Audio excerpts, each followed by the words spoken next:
마태복음 20장 1절부터 16절까지 제가 읽습니다.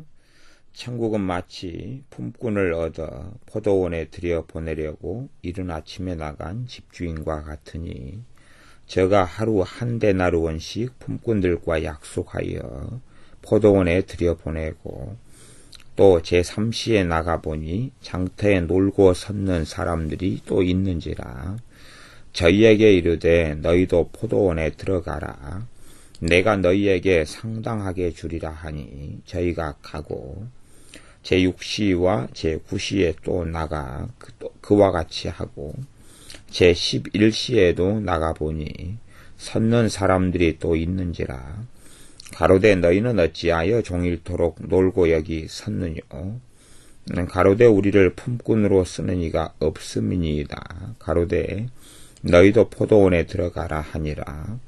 저물며 포도원 주인이 청지기에게 이르되 품꾼들을 불러 나중 온 자로부터 시작하여 먼저 온 자까지 싹을 주라 하니 제11시에 온 자들이 와서 한 데나리온씩을 받거늘 먼저 온 자들이 와서 더 받을 줄 알았더니 저희도 한 데나리온씩 받은지라.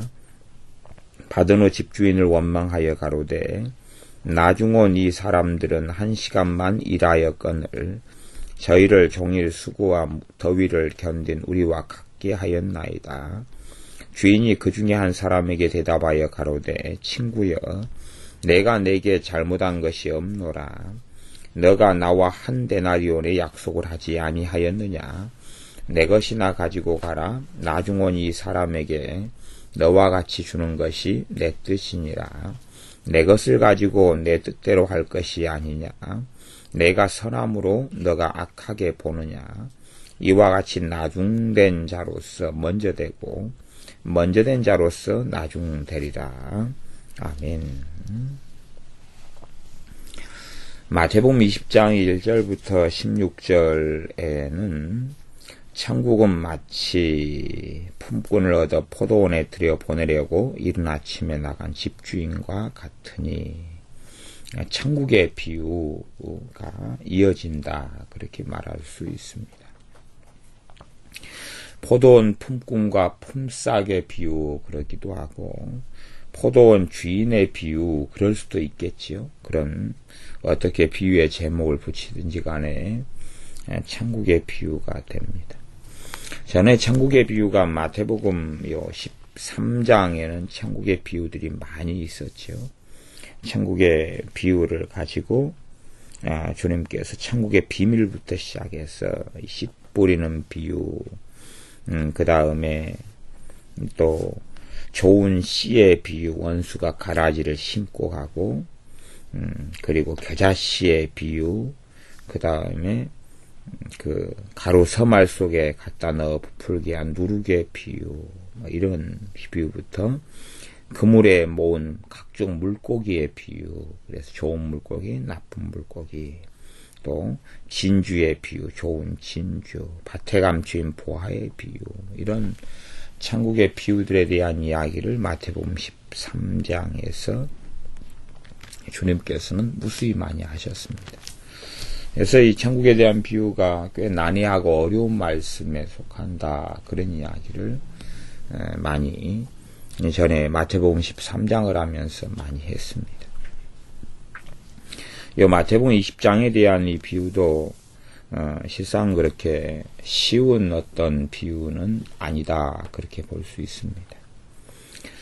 기본적으로 우리가 천국에 대한 이해를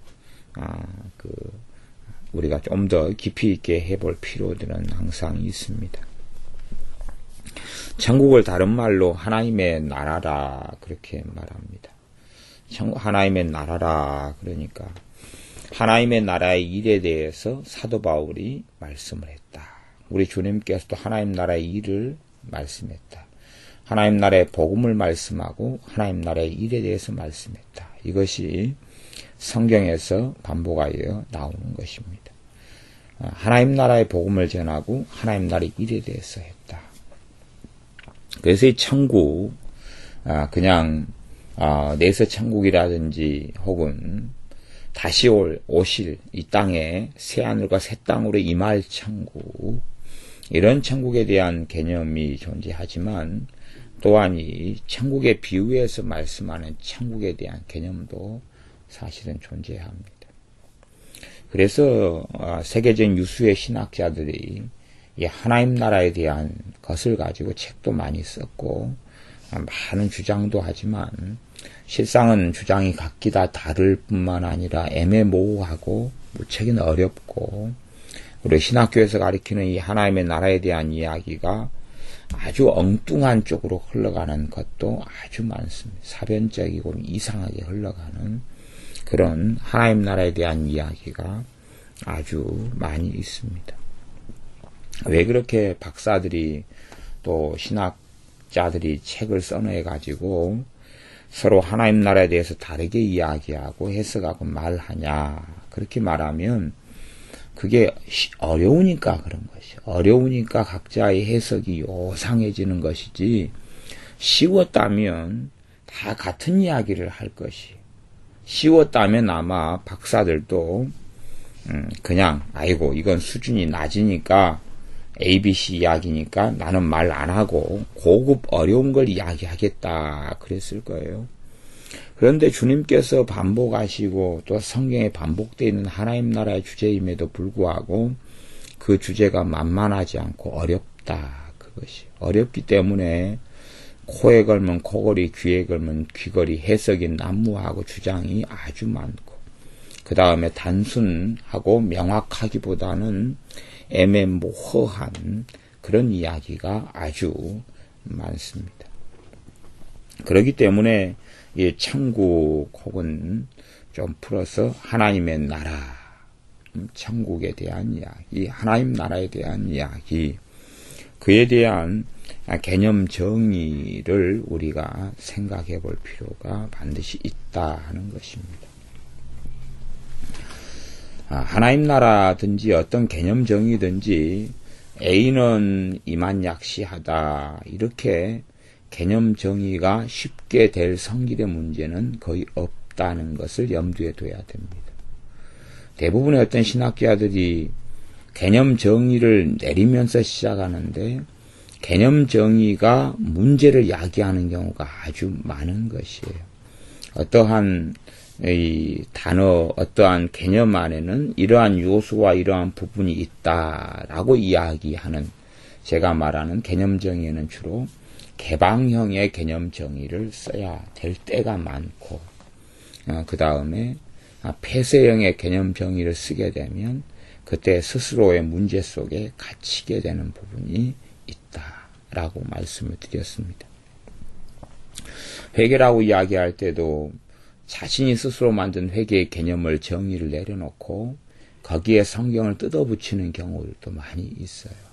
어떤 회개를 주장하는 사람들은 회개는 죄를 슬퍼하는 것이다, 그것이 있어야 회개다, 이런 식으로 정의를 내려놓고 죄를 슬퍼하는 것이 없으면 회개가 아니다, 그게 없으면 회심하지 않은 거다, 그렇게 주장하는 사람들도 아주 많은 것이에요. 청교도의 리차드 백스터부터 시작해서 최근에 청교도의 영향을 받고 그 흐름을 따라가는 폴 오시 목사님, 이런 분들까지도 그런 경향성을 가져요. 그러니까 내가 스스로 어떤 정의를 내려놓고 그 안에 내가 갇혀버린 다음에 하나님의 말씀을 그런 게 맞춰서 해석할 여지들이 많이 생겨나는 것이에요. 그래서 개념 정의 자체는 너무나 중요한데 그 개념 정의를 이것은 이거다 라고 말할 때에 문제가 생겨서, 이거에 좀 지혜로운 사람은 이 개념 정의는 이것 이상의 의미를 포함하고 있다, 그렇게 사용하는 사람들이 있으면 좀 지혜롭고, 그 다음에 이 회개라는 개념이다, 그럼 그 안에는 어떠어떠한 요소들이 들어간다. 회개의 문은 무엇이고, 회개의 중심과 핵심은 무엇이고, 회개에는 어떤 요소들이 들어가고, 그렇다, 이런 식으로 흘러가면 이제 좀 지혜롭게 정의를 내려가지고 하는 그런 부류다, 이렇게 말할 수가 있어요. 근데 이건 이거다, 그때부터 문제가 생기는 심각한 오류들을 가지게 됩니다. 그 WCC 같은 경우도 걔네들이 선교에 대한 개념을 항상 많이 내리고 그 속에 살아요. 선교다 그럴 때 미시오 데이다 그들의 말로 그렇게 해서 하나님의 선교다 그러면서 선교에 대한 개념이 뭐냐 이게 선교를 사용한단 말이에요. 우리는 선교를 하고 산다, 선교를 해야 된다 주장하고 살지만 이 WCC라든지 그런 애들이 내리는 선교의 개념이 뭐냐 그러는 것이에요. 선교의 개념이 뭐냐, 예수 그리스도를 전해서 그들로 하여금 예수를 믿게 하고 구원을 받게 하는 것이 선교냐. 그럴 때에 WCC나 그런 애들이 가지고 있는 선교의 개념은 그 사회에 말하자면 복지를 증가시키는 것, 사회 복지를 증가시키는 것, 사회 정의를 실현시키는 것, 그 다음에 심지어는 그들이 가진 종교에 충실하게 만드는 것, 이런 것까지도 선교의 개념에 집어넣는다 그 말이에요. 그들의 사회 발전을 도와주는 것, 심지어 그들이 하고자 하는 삶을 살도록 서포트하고 도와주는 것까지도 선교의 개념이 들어가니까 어지간하면 다 선교가 되는 것이죠. 그런 개념을 가지고 있으니까 이제 웃기게 흘러가는 것이. 그래서 나중에는 그들이 주장하는 복음이 뭐냐 그러면 이제 완전히 삐딱선을 타고 이상한 것들이 흘러나오는 것입니다. 그래서 이 천국에 대해서 천국이 무엇이냐, 하나님 나라가 무엇이냐 그렇게 할 때에 하나님 나라의 어떤 본질, 하나님 나라의 본질은 하나님이신 거죠. 우리 주 예수 그리스도이신 것이에요. 그러니까 하나님의 나라가 더 크냐, 하나님이 더 크시냐 하는 질문을 던지면 누가 더 크신 거예요? 하나님의 나라보다, 천국보다 하나님이 더 크신 거예요. 그렇기 때문에 일반적으로 하나님의 나라를 이야기할 때 되면 하나님 나라에 무엇을 이야기할 때 하나님 나라다 이렇게 말씀을 하는 경우가 많냐 그러면 하나님 나라의 원리, 하나님 나라의 특성을 이야기할 때도 하나님 나라에 대한 이야기다 그리고 말씀을 하죠.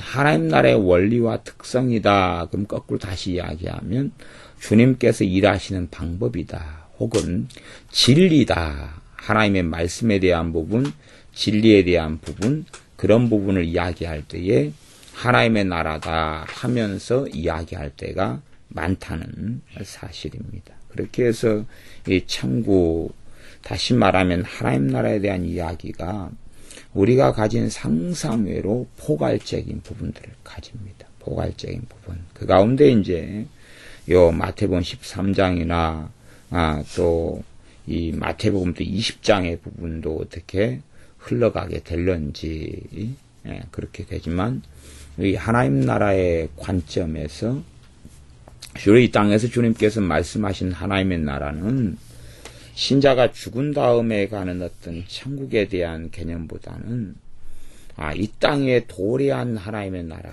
말하자면 지금 이 땅에 하나님의 나라가 임하였는데 그 하나님의 나라가 어떻게 성장하고 발전하느냐 하는 부분을 말씀하는 하나님 나라의 부분이 일반적이에요. 이 땅에 하나님 나라가 임하였어요. 주님께서 하나님의 나라를 가지고 오셨는데 그래서 하나님 나라의 복음을 전하고 하나님 나라의 복음을 받아들이면서 하나님 나라가 확장해 갑니다. 각 사람들, 믿는 사람들이 더하여 가는 것을 하나님 나라의 복음의 확장이다 그러는 것입니다.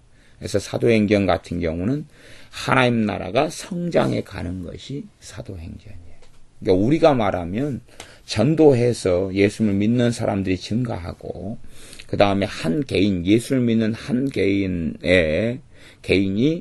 그 사람 안에 이루어진 하나님의 나라가 예수를 믿음에 따라 있는데 그 개인이 주님을 닮아가고 알아가고 영적으로 성장해가고 그렇게 해서 그럴 때 그 개인에 있어서 하나님 나라가 이렇게 확장됐다 그렇게 표현할 수 있고 한 교회가 정말 주님을 사랑하고 진실한 신자들이 늘어감에 따라서 하나님 나라가 확장했고 성장했고 자랐다 그렇게 말씀할 수 있다 그 말입니다. 하나님 나라 천국에는 첫째는 하나님 나라를 통치하는 분이 계실 거고, 그 다음에 하나님 나라의 백성이 있을 수밖에 없어요. 네, 그리고 이 땅에 나라가 있다 그러면 나라에는 법이 있잖아요. 법이 있죠. 그러면 천국에서 어떤 원리가 있는 거죠. 천국에서 원리가, 말씀의 원리가, 천국의 원리가 존재하는 것이에요. 그러면 하나님 나라에서 그 백성이 증가돼 가는 것, 그것이 천국이 확장되어져 가는 거예요. 말하자면 이 땅에 임할 천국, 혹은 우리가 주님 오시기 전에 그냥 그 사람이 인생 암으로 먼저 죽는다든지, 아니면 늙어서 먼저 돌아가신다든지, 어떻게 해서 먼저 주님 오시기 전에 먼저 죽을 수도 있죠. 그래서 가는 천국이지만 실상은 천국의 본질은 하나님이시고, 우리 주 예수님이시고, 삼일체 하나님이시죠. 본질은 천국의 본질은 삼일체 하나님이시고, 그 다음에 거기에 하나님 나라의 백성들이 그의 본질적인 구성 요소에 속하는 것이. 그러지 단지 우리가 생각하는 나라의 개념에서 땅덩어리만 이야기한다. 그러면 그렇게 따지면은 이 지구보다 훨씬 넓은 땅덩어리가 태양도 어쨌든 땅덩어리고, 그것이 어떻게 구성됐든지 간에, 아니면 눈에 보이는 이 지구보다 수만 배, 수천 배 더 큰 별들이 어마어마하게 많지. 무수하게 많은 것이. 그걸 갖다가 찍어놓고 저기는 우리 땅, 저기는 내 땅, 저 별은 내 땅. 그렇게 한다 해도 그런 별에는 하나님께서 만든 생명체가 없다 그 말이에요. 백성이 없는 것이에요. 그러니 그것을 나라라고 볼 수 있느냐 그런 말이에요. 그런 부분에서 이 하나님 나라의 특성이나 하나님 나라의 원리나 하나님 나라의 성장, 발전, 그 다음에 하나님께서 행하시는 영적인 원리들에 대한 이야기가 이런 마태복음 13장이라든지 마태복음 20장에 천국에 대한 비유에서 말씀하시고 있다. 그래서 천국에 대한 하나님의 나라에 대한 개념에 대해서 우리가 가장 근원적인 것에서부터 이렇게 생각을 해봐야 되고, 그리고 그 가운데 하나님 나라의 본질에 대한 부분을 생각하는 요소도 있어야 된다. 그랬습니다. 그래서 좀 어려운 부분이 이 하나님 나라에 대해서는 많이 존재한다는 것이. 그래서 어려우면 어렵고 단순하면 단순한 것이에요. 사람이 이걸 어렵게 생각하고 복잡하게 생각하니까 어려운 문제가 되어져요. 그래서 신학자들은 하나님 나라에 대한 것을 비비 꽈버려요. 비비 꽈가지고 나중에는 자기도 자기가 무슨 말을 하는지 모르는 횡설수설로 가버릴 때가 많습니다. 지금 이제 여기서 그래서 잘 이해가 안 될 때는 제가 이 마태복음 13장 같은 천국의 비유에서도 그렇게 말씀한 적이 있어요. 천국이라는 단어를 그냥 빼고 생각해도 일단은 의미가 모호하지 않고 명백하다. 그 가운데 나중에 합치는 방법을 쓸 수도 있다. 그런 다양한 이야기를 했던 적이 있습니다. 이 천국은 포도원에 들여보내려고 이른 아침에 나간 집주인과 같은데, 저가 하루에 한 데나리온씩 품꾼들과 약속을 하여서 포도원에 들여보냈습니다. 요즘은 이제 이 대한민국 사회에서는 주로 노동하는 시간 8시간 노동이 되죠. 8시간 노동이 되는데, 그렇게 따지면 이 포도원 주인은 악독 기업주가 되겠죠. 악독 기업주가 되겠어요. 8시간 노동이라는 어떤 생각을 가지고 있지만, 이 성경시대 때의 노동의 기준은 12시간 노동입니다. 12시간 노동. 그러니까 아침 6시부터 일해가지고 오후 6시가 돼야 일이 끝나는 것이 12시간 지금 노동의 기준을 가집니다. 그래서 한 데나리온은 하루 일한 품삯인데, 한 데나리온을 받으려면 아침 6시부터 저녁 6시까지 일을 해야 됩니다. 그렇게 이 집주인이 나가가지고 이제 나가서 사람들을 품꾼들과 약속해서 한 데나리온씩을 주기로 약속을 했어요. 그래서 품꾼들을 포도원 일하라고 들여보냈다. 포도원에 일하라고 들여보냈다. 이게 포도원하고 포도원 주인 이야기죠. 포도원하고 포도원 주인 이야기. 포도원하고 포도원 주인 이야기. 그래서 이 구체적으로 이 비유를 들어갈 때 포도원이 뭐냐 이런 식으로 들어가 버리면 문제를 굉장히 복잡하게 만들 여지와 소지들이 많이 가지게 되는 위험성을 가집니다. 비유에서 각 그 단어 속에 나오는 의미가 무엇이냐로 들어갈 때 잘못 가면 영해가 가고 알레고리 해석이 나오고 문제를 복잡하게 만들어 보는 부분이 있어서 비유에서는 기본적으로 비유에서 말하고 있는 그 흐름과 내용을 따라가는 거지 구체적으로 거기에 나오는 단어들에 과도한 집중과 집착을 하는 것이 성경 해석을 굉장히 문제를 만드는 그런 원인 중에 하나다. 그런 이야기를 한 적이 있습니다. 그래서 이제 6시에 가가지고 사람들을 만나서 하루 한 데나리온을 주기로 하고 언제까지 일하면요. 아침 6시부터 저녁 6시까지 이제 해질 때 6시까지 일하면 해 뜰 때 6시부터 해질 때 6시 12시간 일하면 그러면 한 데나리온을 주기로 했습니다. 그래서 일하러 들여보내고 그 다음에 3절에 제3시에 또 나가봤어요. 3시라는 것은 이 유대인의 지금 시간을 쓰고 있습니다. 유대인 같은 경우의 시간인데 3시라는 이야기는 이제 0시가 아침 6시가 0시, 해 뜰 때가 0시가 되고 그 다음에 이제 7시가 되면 1시, 8시가 되면 2시, 9시가 되면 3시 그러는 거예요. 그래서 로마 시간으로 따지면 우리가 지금 로마 시간을 쓰고 있는 것이니까 플러스 6 요 유대인 시간에 플러스 6을 하면 우리가 쓰는 시간이 나오죠. 이게 3시다 더하기 6시가 되면 9시 아침 9시다 그 말이죠. 아침 9시부터 일을 했다 그럼 9시부터 6시까지면 9시간이죠. 9시간이. 그래서 악독 기업주가 이 요즘 법으로 하면은 8시간 노동인데 9시간을 시키는 거 악독 노동주가 될 수도 있어요. 주님이 고발당할 수도 있습니다. 큰일, 집주인이 주님이신데 큰일 날 수가 있습니다. 어쨌든 이제 6시에 일해야 되는데 9시에도 나가봤더니 사람들이 장터에서 놀고 서 있다 그랬어요. 장터에 놀고 서 있다. 사람들 또 있었다. 그렇게 해서 그 사람들한테 저희에게도 이르되 포도원에 들어가라 내가 너에게 상당하게 주리라. 그 앞에는 한 데나리온씩을 약속했고 여기는 한 데나리온 약속은 안 했습니다. 꽤 주겠다 그랬습니다. 꽤 주겠다 그렇게 약속을 해서 들여보냈습니다. 그러니까 기본적으로 늦게 왔으면 늦게 주는 것입니다. 적게 주는 것이에요. 빨리 왔으면 많이 주고 늦게 와서 늦게 일했으면 많이 줄 수가 없습니다. 그렇게 해서 계산을 일한 만큼 주는 것이에요. 근데 지금 아침 9시에 사람을 데려와 가지고 하여튼 상당하게 주겠다. 그렇게 이야기하면서 일을 시켰습니다.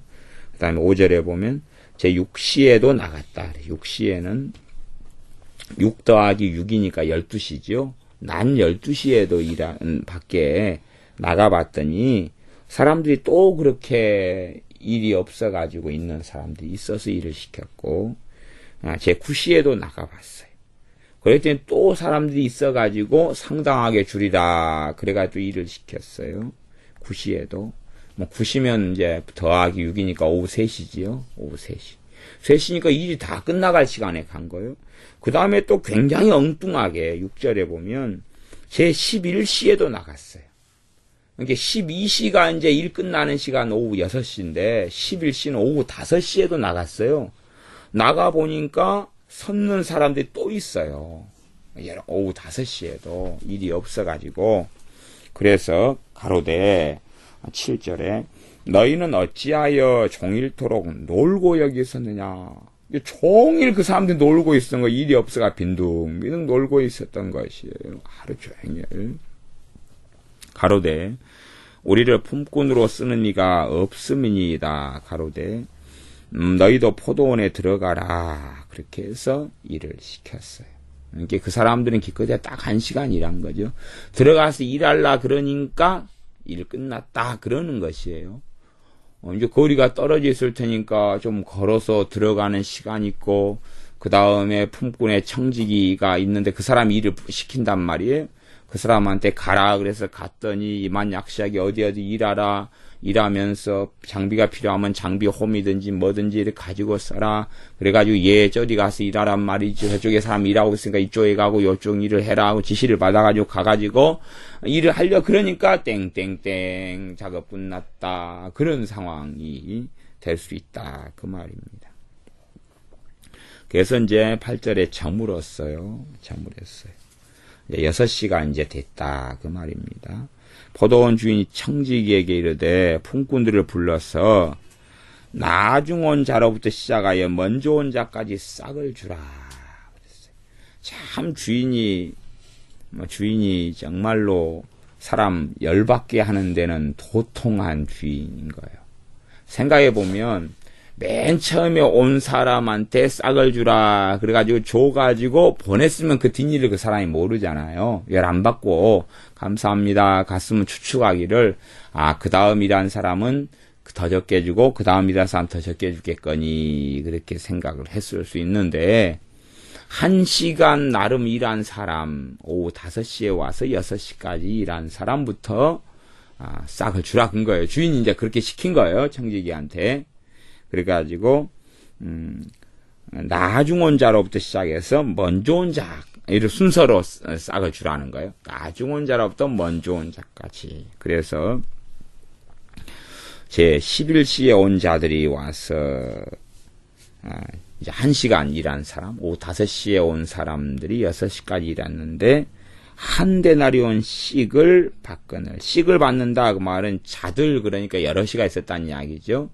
그래서 그 한 데나리온을 받는 거예요. 그러니까 한 데나리온을 받았어요. 그러니까 이제 문제가 된 게 먼저 온 자들이 더 받을 줄로 알게 됐다 그 말이에요. 1시간 일했는데 한 데나리온? 그러면 오후 3시에 일한 사람은 3시간 일했잖아요. 3데나리온. 그리고 기대를 한단 말이에요. 3데나리온 아니어도 2데나리온? 그랬는데 한 데나리온을 줘요. 그러니까 아이고 실망을 해요. 일단 그까지는 그래도 자기도 감지덕지니까 3시간 일해놓고 한 데나리온 받았으니까 감지덕지단 말이야. 그런데 이제 6시간 일한 사람 입장에서는 더 그래도 기대를 할 수 있어요. 나는 2, 3, 심지어 그렇게 따지면은 나는 6배 일했으니까 6데나리온 그랬는데 한 데나리온. 애가 원망이 생기는 거예요. 저 사람 1시간 일했는데 한 데나리온이고 나는 6시간이나 일했는데, 이게 말하자면 자기가 12시간을 일해야지 한 데나리온인데 6시간밖에 일 안 했는데 그래도 한 데나리온이다. 그러니까 감사하기보다는 뭐래요? 원망을 하는 거예요, 이제 이 사람들이. 그 다음에 오전 9시에 와서 일한 사람, 이렇게 3시간을 덜 일했는데 3시간 덜 일한 거 빼고 줘야 된단 말이에요. 그런데 그 사람들은 한 데나리온보다 훨씬 더 받기를 원했다 그런 말이죠.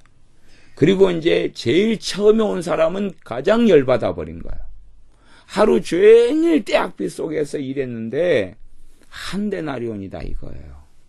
그러니까 주인이 공정하게 한 데나리온 주고 그 다음에 절반 일한 사람은 반 데나리온 주고, 그 다음에 4분의 1 일한 사람은 반에 반 데나리온 주고, 그렇게 했으면 원망이 없어요. 아무도 원망 없이 깔끔하게 끝났습니다. 깔끔하게 끝났어요. 그 다음에 오히려 하루 아침 처음부터 일했던 사람은 오히려 주인의 은혜에 감사했을 거예요. 실제로 한 데나리온씩 일한 사람들은, 그 사람들은 정당한 일한 대가를 받았다고 생각을 할 수 있고, 나아가서 지금 여기서 먼저 온 자들이 주인을 원망합니다. 원망하면서 하는 이야기가 12절인데, 나중 온 이 사람들은 1시간만 일하였거늘 저희를 종일 수고와 더위를 견딘 우리와 같게 하였나이다. 왜 우리하고 같게 해줍니까? 1시간밖에 일 안 했는데 우리는 저 사람들보다 많이 일했어요. 종일 때 앞에 떼서 고생하고 수고했어요. 왜 똑같이 줍니까? 그렇게 원망을 했다 그 말이에요. 그런데 지금 본질적으로요. 여기서는 요 지금 상황, 시대 상황과 이 포도원이 있고 포도원에서 일할 사람들에 대한 이야기가 있는데 일은 거의 없고 말하자면 일꾼은 많은 것이에요. 그러니까 사람들이 먹고 살아야 되는데 일 시켜주는 사람이 없는 거예요. 먹고 살아야 되는데 일감은 극히 없고 일할 사람은 너무 많은 것이에요. 일자리는 별로 없고 그러나 일할 사람은 많은 것이에요. 그런 상황 속에서 내 가족이 먹고 살아야 되고 자녀가 먹고 살아야 되는데 이 포도원 주인이 자기를 뽑아준 거예요. 뽑아가지고 일을 시켜주었다 그 말이에요. 그러니까 사실은 아침 6시부터 와서 일하는 사람들도 은혜를 받은 것입니다.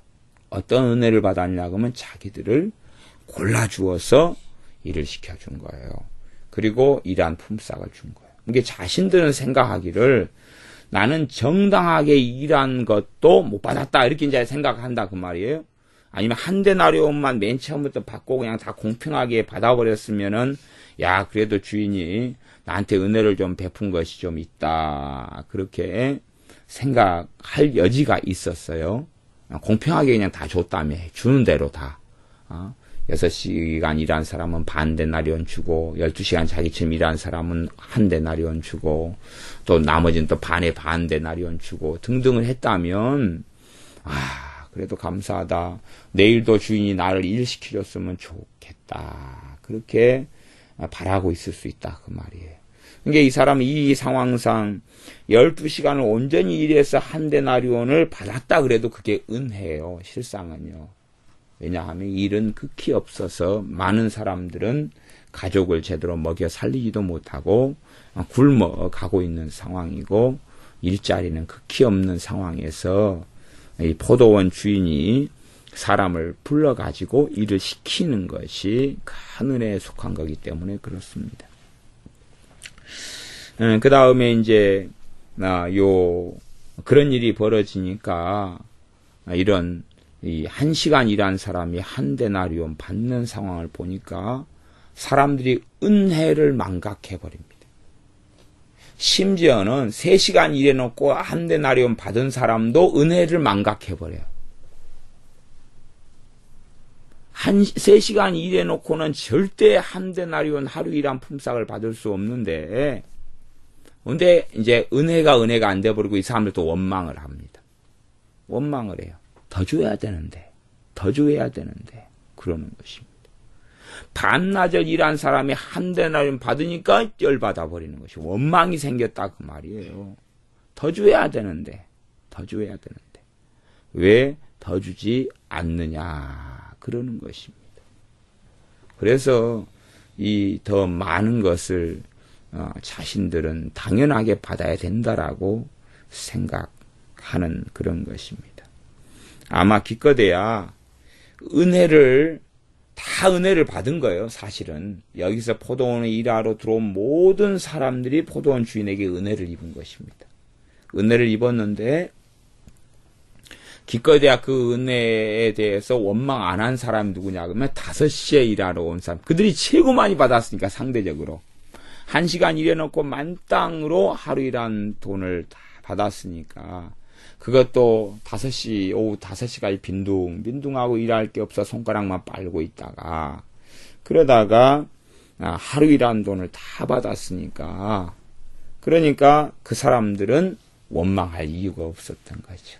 아마 그 사람들도 원망하려면 이제 그 사람들을 놔두고 일당을 주기 전에 6시가 다 된 다음에 밖에 나가가지고 일도 안 한 사람 불러다가 한 데나리온씩 줘보는 일을 주인이 버렸다면 이 사람들도 열받았을 거예요. 나도 일 안 하고 받을 텐데 뭐 그랬을 것 아니에요. 그래서 주인이 대답합니다. 13절에 주인이 그 중에 한 사람에게 대답하여 가로되 친구여 내가 너에게 잘못한 것이 없노라. 너가 나와 한 데나리온의 약속을 하지 아니하였느냐. 그 중에 한 사람이다. 그러니까 종일 수고와 더위를 견딘 우리와 같게 그 말을 들어볼 때 이 사람이 지금 아침 6시에 온 사람이구나 하는 걸 알 수가 있어요. 이 원망을 드러내놓고 한 사람은 제일 먼저 온 사람이 원망을 드러내놓고 선동을 한 거죠. 그 중에 한 사람에게 이야기한 거예요. 너하고 아침 6시에 일할 때에 한 데나리 약속을 했다. 그리고 그것을 주었다. 그러면서 14절에 너 것이나 가지고 가라. 너 것 가지고 가라. 나중 온 이 사람에게 너와 같이 주는 것이 내 뜻이다. 요게 지금 천국 하나님 나라 특성 가운데 무엇을 말씀하냐면 은혜를 지금 이야기하고 있는 것이. 하나님 나라 특성 가운데 은혜를 이야기하고 있는 것이. 내 것을 가지고 누구 뜻대로요? 내 뜻대로 할 것이 아니냐. 내가 선함으로 너가 악하게 보느냐. 그러니까 하나님께서는 이 땅을 공의롭게 하나님은 통치하세요. 공의롭게 통치하세요. 그까지는 이제 공의롭게 통치하세요. 아침 6시에 일하는 사람에게 한 데나리온을 주는 것이 하나님의 공의의 통치예요. 그런데 아침 9시에 일하는 사람에게 한 데나리온을 줄 수도 있고 아니면 3시간 덜 일한 것을 빼고 줄 수도 있다 그런 말이에요. 그러나 하나님께서는 하나님의 것을 가지고 무엇을 베풀 자유가 계시냐 그러면 은혜를 베풀 자유가 계셔요. 그게 하나님 나라의 특성이다 그런 말이에요. 이게 은혜라는 것은 누구에게 속한 거냐면 하나님께 속한 거예요. 하나님 걸 하나님께 주실 수 있는 거예요. 그걸 가지고 사람들이 하나님께 하나님 불공평합니다. 하나님 불공평합니다. 그럴 수가 없다 그런 말이에요. 말하자면 한 3사람이 국어를 해요. 3사람이 막 국어를 한 푼 줍쇼 국어를 하는데 우리가 이제 그때 돈에 여유가 있어서 지나가다가 앞에 사람이 한 푼 줍쇼 그러니까 1,000원을 줬어요. 그러니까 아이고 보통 요즘에는 100원짜리 동전밖에 잘 안 주잖아요. 이렇게 지하철이나 어디나 구걸하는 사람도 있으면 그럼 그것도 이제 동전 100원짜리도 안 주는 경우도 허다하지 많고 그래서 막 한 푼 줍쇼 그러니까 이제 1,000원을 내가 줬어요. 그랬더니 아이고 감사합니다. 그랬는데 그 옆에 나란히 붙어 앉아있는 사람한테 그 사람도 한 푼 줍쇼 자기도 1,000원인가 받을까 한 푼 줍쇼 그랬더니 내가 5,000원짜리 꺼내가 확 준 거예요. 그러니까 앞에 1,000원 받은 사람 열받아 버린 거죠. 왜 나는 1,000원이고 인간은 5,000원이야. 5,000원 받은 사람이 아이고 감사합니다. 그래가지고 3번째 사람 만나서 내가 10,000원짜리 꺼내가 줘버리니까 10,000원짜리는 아이고 감사합니다. 그래놓고 5,000원짜리하고 1,000원 받은 사람이 열받아 버린 거예요. 근데 1,000원 준 사람한테도 내가 은혜를 베푼 거잖아요. 안 줘도 되는 거거든요. 근데 내가 긍휼과 자비로 내가 1,000원을 베풀었어요. 그러니까 나중에요. 이 1,000원 받은 사람이 어쩌는지 압니까? 성길라가 1,000원을 땅에 떼구를 쳐보는 거예요. 아이, 더러워서 안 받는다 그리고 왜 옆에 사람 5,000원 그 옆에 사람 10,000원이에요. 같이 1,000원 그랬거나 1,000원 주고 두 사람은 안 줘버렸거나 1,000원 안 줌 뭐 그랬거나 그러면 모르겠는데 1,000원 5,000원 10,000원 나란히 3명이 앉아 구걸 하는데 그러면 아마 3사람도 싸웠을 수가 있어요. 간 다음에 이간질을 시켜놓고 갈 수도 있고 하지만 다 은혜를 베푼 거거든요. 그런데 1,000원 받은 사람은 감사하게 생각을 안 하기가 쉬워요. 은혜를 받아놓고도 그렇게 되는 문제가 생겨요. 그런데 하나님의 은혜는 누구에게 속한 것입니까? 하나님께 속한 하나님의 주권에 대한 부분입니다. 그런 것까지 사람들이 관여하려고 그러는 것이요. 하나님의 은혜에 속한 부분까지. 공평하다느니 불공평하다느니 아니면 왜 어느 나라는 하나님의 복음을 먼저 전해놓고 어느 나라는 하나님의 종들을 나중에 보내서 늦게 전하느니 뭐 어쩌느니 뭐 그런 하나님의 은혜에 속한 부분을 시비를 걸고 불공평하다느니 그래요. 그 다음에 또 시대적으로 어느 시대가 될 때에는 하나님의 은혜를 더 많이 막 부어줄 거 아니에요. 말씀하자면 주님께서 2000년 전에 오셨는데 그 앞에 사람들은 왜 우리 때 안 오셨느냐 그럴 수 있을 거 아니에요. 그 다음에 AD 70년에 로마가 멸망했는데 그때에 주님이 오셨으면 우리는 멸망을 당하지 않고 회개했을 것이다. 주님이 AD 70년에 오셨다면 멸망은 그 뒤로 70년 뒤일 거 아니에요. AD 140년일 거 아니에요. 왜 주님이 하필이면 이때 오신 다음에 우리는 멸망을 당했어야 되느냐. 아니면 주님이 이때 오셨으면 우리도 오순절 성령 강림을 경험하고 그리고 회개하고 사도들이 복음을 전하는 시대에 우리가 있었으면 우리가 더 좋았을 것 아니냐.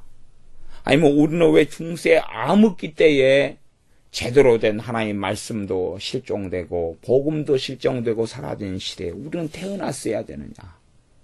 근데 그럼에도 불구하고 그때도 예수님이 이 땅에 오신 다음의 일이고 성령 강림 이후의 일이기 때문에 성령의 역사가 이 땅에 계속 있을 때의 일이거든요.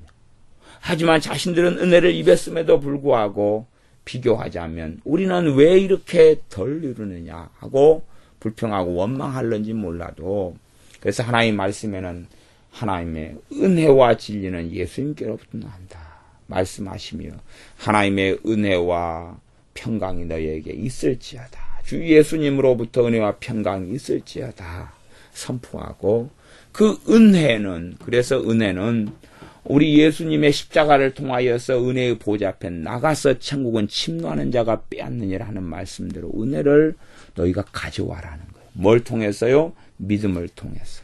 우리 주 예수님의 복음을 통해 십자가를 통하여 은혜를 내가 가져올 수 있는 거예요. 이게 하나님 나라의 이제 많은 특성들에 속하는 것입니다.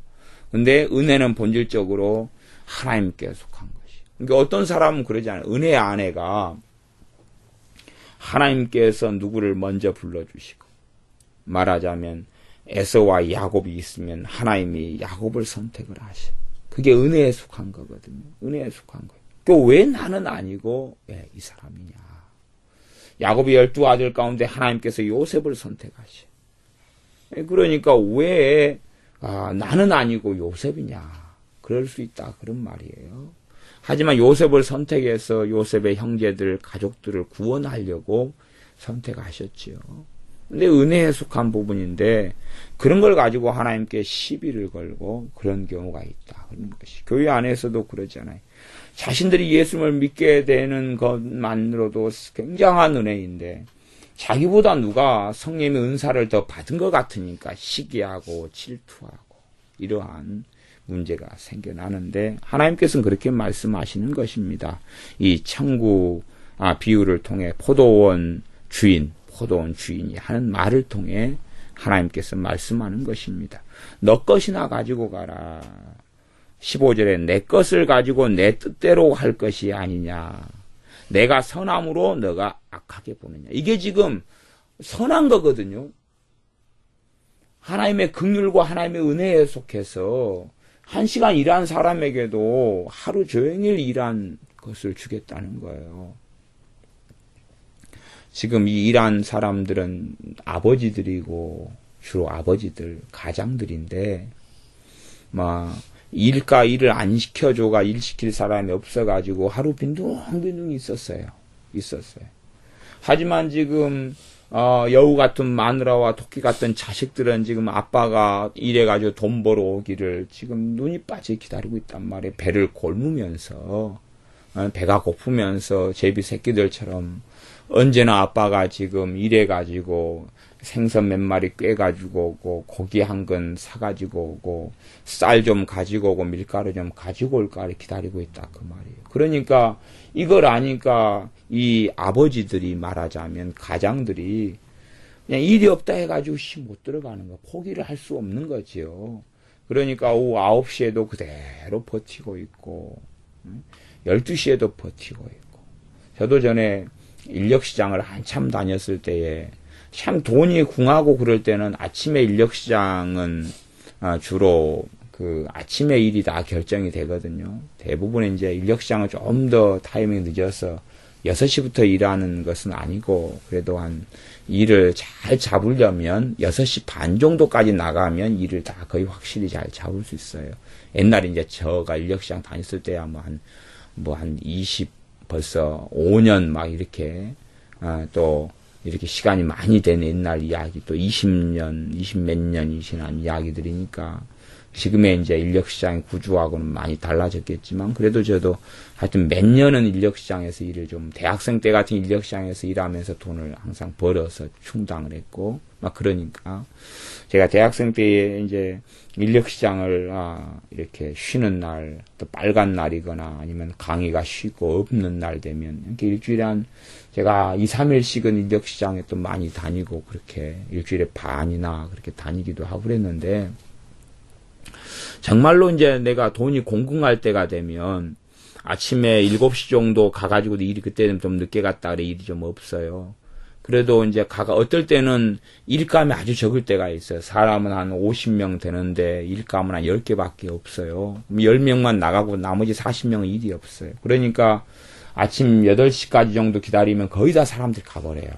이제 왜? 오늘 일이 없다. 그러고 가버려요.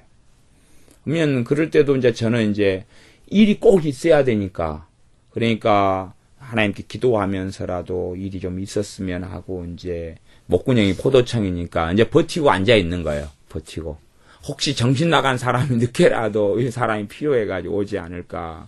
그리고 이제 버티고 이제 앉아 있었더니 한번 9시 돼가지고 9시 이제 그때까지 버티고 앉아 있었더니 9시나 돼가지고 사람을 부르러 왔어요. 그게 이제 내 혼자 남아 있었어요. 다 가고 그때까지 일이 들어올 일이 없으니까 9시나 돼가지고 이제 일이 들어오는 것이 사람 죽은 상여 매는 일, 상여 매는 일이 그때 이제 들어오고 상여 매는 일. 왜냐면 자기가 개원인데 자기가 개원이어서 상여를 매는 그 개에서 상여를 매야 되는데 자기가 급한 일이 있어서 그 일을 못하게 되니까 사람을 사놓고 빠져야 되니까 그래가지고 그 벌금을 안 내고 문제가 안 생기니까 사람을 사러 온 것이었어요. 늦은 시간에 부랴부랴 급하게 갖고 이제 저를 사가지고 가가지고 제가 이제 상여를 매러 그 대대로 갔는데 시골로 갔는데 거기서는 또 상여 맬 때 부르는 노래가 또 있거든요. 상여 맨 사람들이 노래를 또 힘차게 불러야 되는데 그 동네는 또 상여 노래가 틀리더라고요. 그래가지고 노래를 따라 하는데 그 노래가 도대체 말이 웅얼웅얼 해가지고 도대체 가사를 알 수가 있어야죠. 신용은 하는데 도대체 무슨 노래를 부르는지를 모르게. 대신에 뭐 배가 터지게 먹고 그 인간들 하는 것이 먹고 먹는 일인데 한 5번 먹고 배 터지게 먹고 오후 2시 돼가지고 일을 끝내고 하루 일당을 다 받고 왔어요. 그래가 하여튼 그런 늦게까지 막 10시까지 버티고 있다가 일을 얻게 되는 경험도 있고 막 그래요. 근데 그렇게 오후 5시가 될 때까지 노심초사하고 있는 것이에요. 왜냐 그러면 가족들이 기다리고 자녀가 기다리고 있기 때문에 그냥 들어갈 수 없는 거예요. 그러면 1시간 일한 사람한테 1시간 일한 돈 말하자면 그냥 하루 일당이 5만 원이라 그러고 1시간 일했으니까 그냥 12시간 말고 10으로 계산해가지고 그냥 5천 원만 줬다. 그러면 한 사람은 5만 원 가지고 쌀을 사고 김치를 사고 고기를 사가야 들어가는데 그 옆집에 아저씨는 일찍부터 12시간 일해가지고 그렇게 했는데 그 옆에 사람은 한 3, 4천 원 받았다. 그래가지고 자식들을 3, 4천 원 가지고 먹이려고 들어가는데 도대체 뭘 사가지고 먹일 거냐 그런 말이 되는 것이지요. 그러니까 주인이 입장은 똑같은 거예요. 지금 한 사람은 땡볕에 하루 종일 일했든지 반나절만 일했든지 1시간만 일했든지 일반적으로 다 집에서 배고픔에 굶주림에 지친 자녀들이 기다리고 있다 그 말이에요. 그걸 그 시대에서 아는 포도원 주인으로서는 그 긍휼과 은혜를 베풀 수밖에 없는 거예요. 그래서 다 그래도 하루 일한 것을 그 사람들만을 본 게 아니라 그 사람들의 가족, 형편, 그때의 일꾼들 일하러 밖에 나와서 일감을 찾아다니는 사람들의 형편을 보니까 꼭 말하자면 이 도시 빈민이라고 그랬어요. 산업화가 이제 시작되어질 때에 도시 빈민들, 일감을 찾아서 헤매는 사람들, 그리고 도시 빈민, 일감이 없어서 이리 헤매고 저리 헤매면서 굶주리는 이런 가족들, 사람들, 이런 것처럼 그런 형편들에 속하기 때문에 주인이 다 그래도 똑같이 넉넉하게 준 거다 그 말이에요. 많이 일한 사람이라도 적게 일한 사람이라도 다 한 데나리온씩을 주니까 오히려 이 사람들이 무엇이 오히려 없냐 그러면 자신들 안에 자비가 없고 긍휼이 없는 것이, 자비가 없고 긍휼이 없는 것이.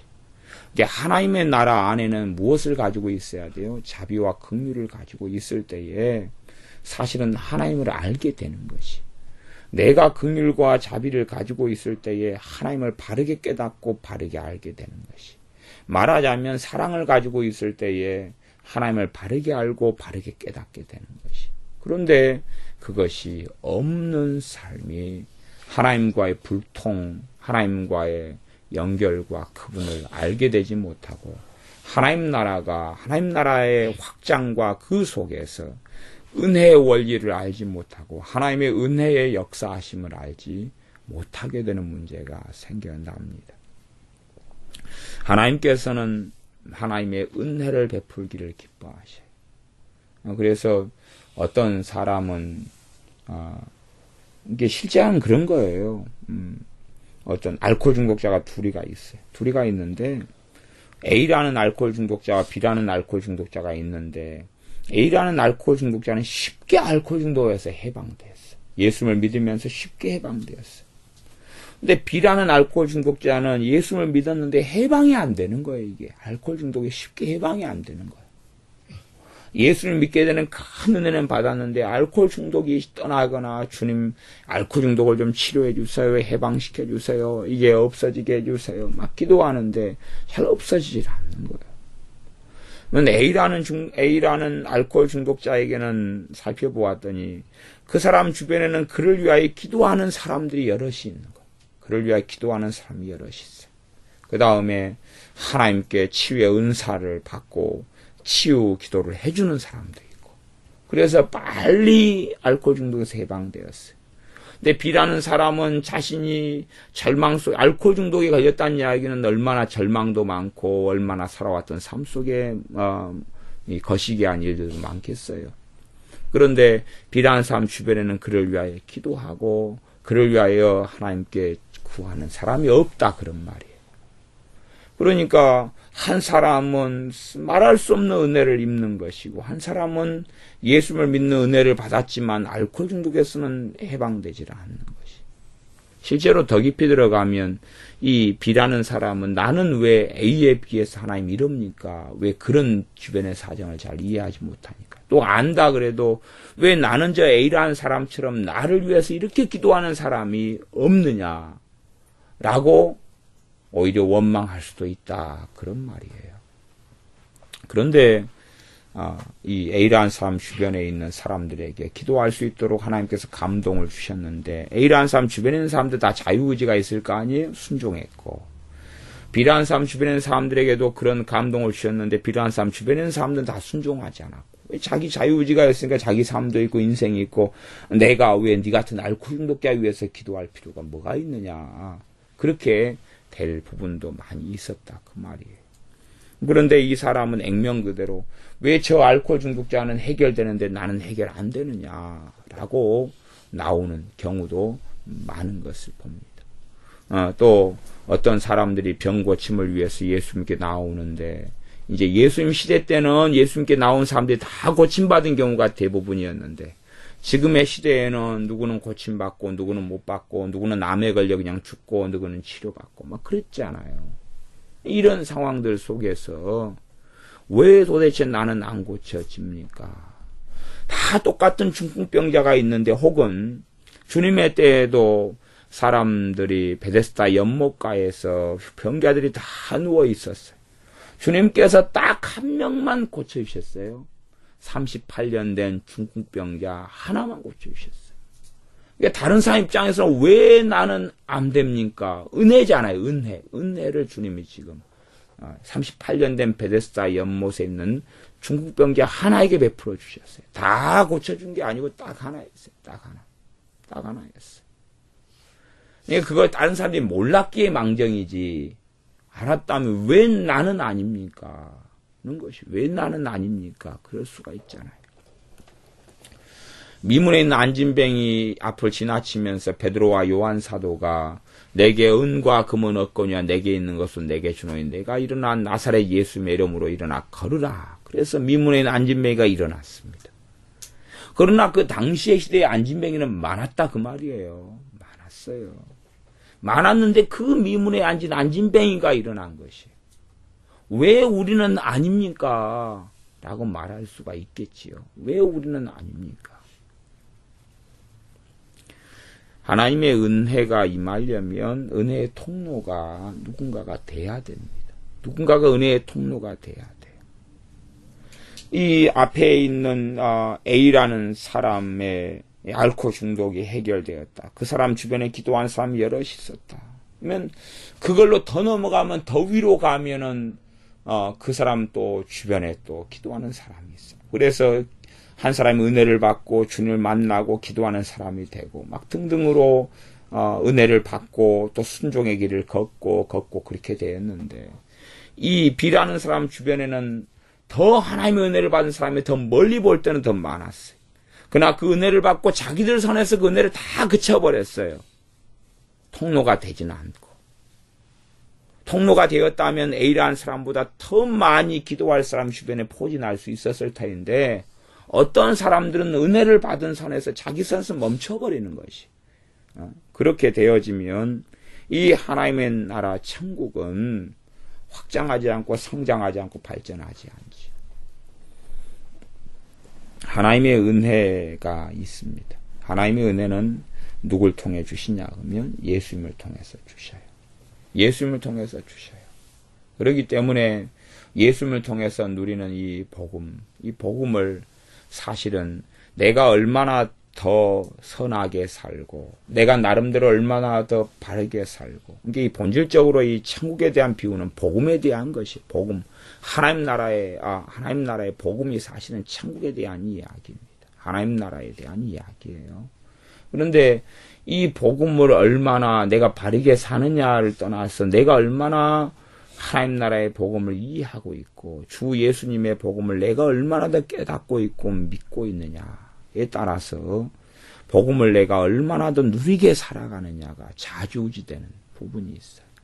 내가 얼마나 진리를 깊이 있게 공부를 얼마나 잘하느냐의 문제가 아니라 하나님 말씀을 내가 알고 깨닫고 받아들이고 믿느냐에 따라 어떤 사람은 더 선하게 살고 더 도덕적으로 사는데 그 사람은 치유가 안 되고, 어떤 사람은 과거가 전부 다 추레하고 좋지 않고 그리고 자랑할 게 없고 드러낼 게 없고 나타내면 수치밖에 안 되는 과거를 지닌 사람이라 할지라도 주님의 말씀을 믿음으로 받아들이고 치유의 말씀을 받아들이고 예수님의 십자가의 복음을 더 믿을 때에 더 앞에 사람은 더 도덕적으로 괜찮은 사람은 치유가 안 되고 주님의 말씀을 더 믿음으로 받아들인 과거에 전혀 자랑할 만한 게 없는 사람은 치유가 일어난다, 그런 말이에요. 그렇기 때문에 이 은혜의 원리에 대한 이야기, 하나님의 사랑에 대한 원리에 대한 이야기, 복음에 대한 역사에 대한 이야기가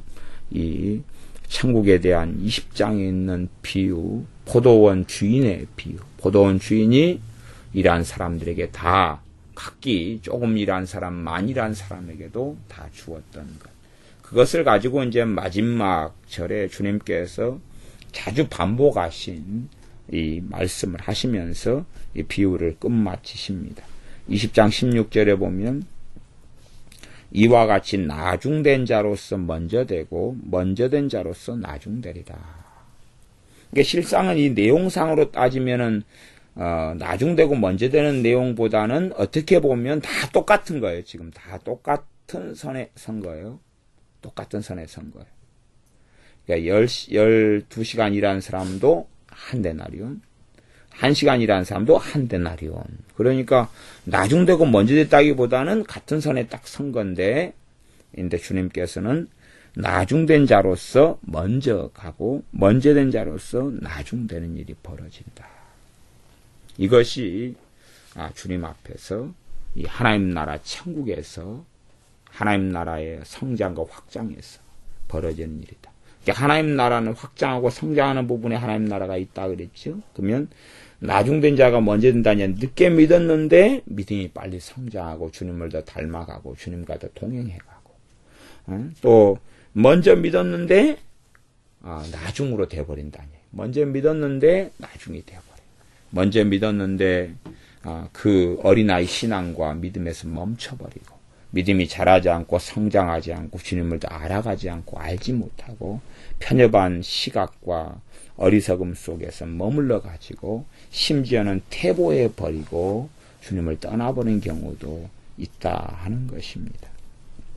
그래서 우리의 삶 속에 이 주님의 은혜, 하나님의 은혜가 우리를 살게 하는데, 나중 온 사람들에게도 주님께서는 너와 같이 주는 것이 내 뜻이니라.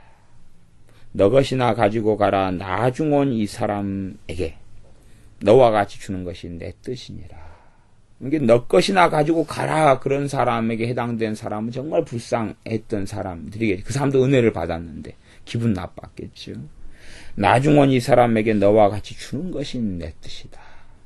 이것이 이방인 우리에게 하시는 말씀이 되기도 하고, 또한 이것이 하나님 주님의 뜻, 하나님의 뜻에 대한 것, 은혜 원리에 대한 것에 대한 이야기이기도 하고, 그래서 이 포도원 주인에 대한 비유, 포도원 품꾼과 품삯에 대한 이런 비유가 굉장히 많은 의미를 함축하고 담고 있는, 그래서 이 비유에 대한 이야기를 전부 다 설명하고 해석하기 어려운 굉장히 좀 난해하고 복잡한 이야기가 됩니다. 많은 우리가 주님의 십자가의 복음을 통하여서 내가 그 은혜 속에 어떻게 들어가느냐, 믿음을 통해 어떻게 들어가느냐.